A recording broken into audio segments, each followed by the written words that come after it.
Hi అండి. Welcome to today's vlog. అయితే ఈరోజు నేను మనకి మార్కెట్‌లో టమాటాలు చాలా చౌకగా దొరుకుతున్నాయి కదా!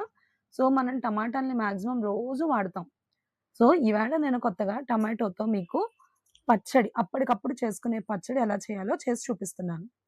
ఓకే. సో, ఈ వీడియోలో చూపించినట్టు మనకి కొన్ని టమాటాలు ఒక అర కేజీ గాని, కేజీ గాని అంటే మనకి అస్తమానం చేసుకోలేం కాబట్టి ఇది మనకి ఒక 15 రోజుల వరకు నిలవుంటదండి. సో, మీరు అర కేజీ, కేజీ టమాటాలు తీసుకున్నా కూడా పర్వాలేదు. టమాటాల్ని శుభ్రంగా కడుక్కొని, ముక్కలు కోసుకొని, వీడియోలో చూపిస్తున్నట్టు మనం స్టవ్ మీద మగ్గించుకోవాలి.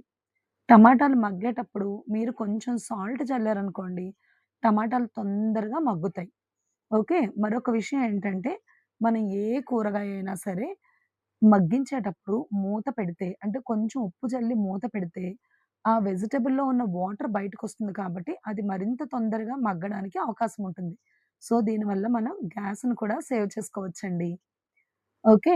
సో, చూడండి మనం మూత పెట్టి, పెట్టి తీసేటప్పటికి ఒక కేజీ పైనున్న టమాటాలు కూడా ఎంత తొందరగా మగ్గిపోయాయో, అందులో కొంచెం తగినంత చింతపండు కూడా వేసుకుంటే, మనకేంటంటే ఈ టమాటాల పులుపుకి అది కూడా కరెక్ట్‌గా బ్యాలెన్స్ అవుతదనమాట. సో, ఒక కేజీ టమాటాలకి ఒక 100 గ్రాముల చింతపండు వరకు సరిపోతుంది. టమాటాలు మగ్గుతున్నప్పుడే మీరు చింతపండు కూడా వేశారనుకోండి, చింతపండు కూడా మెత్తగా మగ్గిపోతుంది. ఎందుకంటే, మనం ఈ టమాటాలని మిక్సీలో పట్టించి చేసుకుంటాం. సో, చింతపండు కూడా మీరు దాంతో పాటు మగ్గిస్తే, అది మనం మిక్సీ పట్టేటప్పుడు ఎటువంటి ఇబ్బంది లేకుండా ఉంటుందనమాట. చూడండి టమాటాలన్నీ దగ్గరకయిపోయినాయి కదా! సో, ఇలా ఉన్నప్పుడు కొంచెం చల్లబడిన తర్వాత దాన్ని మిక్సీ జార్‌లోకి ట్రాన్స్‌ఫర్ చేసుకొని, మెత్తగా మిక్సీ పట్టుకోవాలి. ఇలా మిక్సీ పట్టుకున్న దానిలోకి కొంచెం ఆవాలు, మెంతులు డ్రైగా ఫ్రై చేసుకొని, ఆ వీడియో క్యాప్చర్ చేయడం మర్చిపోయానండి. ఆవాలు, మెంతులు డ్రైగా ఫ్రై చేసుకొని, మిక్సీ పట్టుకుంటే మెత్తగా పౌడర్‌లాగా దాన్ని ఇందులో యాడ్ చేసుకోవాలి. పచ్చడికి తగినంత ఉప్పు, కారం వేసుకోవాలి. నేను కారం అయితే 3 మ్యాంగో పికిల్ కారం వాడతానండి.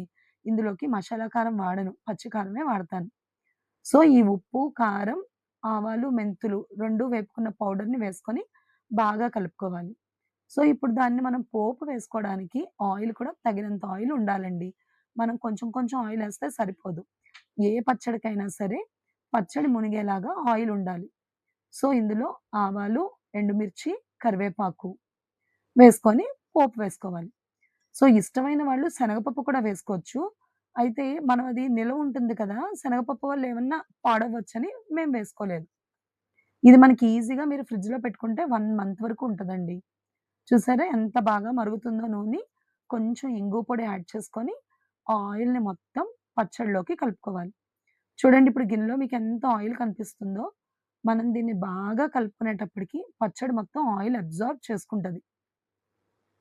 సో, కలిపేటప్పుడు జాగ్రత్త. ఎందుకంటే ఆయిల్ చాలా వేడిగా ఉంటుంది కాబట్టి, ఎవరైనా ట్రై చేసేవాళ్ళు ఇలా కలుపుకునేటప్పుడు చాలా జాగ్రత్తగా కలుపుకోవాలి. ఇప్పుడు చూడండి పచ్చడి ఆయిల్‌ని మొత్తం అబ్జార్బ్ చేసుకుంది. ఆయిల్ ఎప్పుడు కూడా అలా ఉండాలి. ఎంతమందికి ఇది చూస్తుంటే నోరూరుతుంది చెప్పండి? సో, నా వీడియో గనుక నచ్చితే నా ఛానెల్‌ని సబ్స్క్రైబ్ చేసుకోండి. రేపు మరో కొత్త వీడియోతో మీ ముందుకొస్తాను.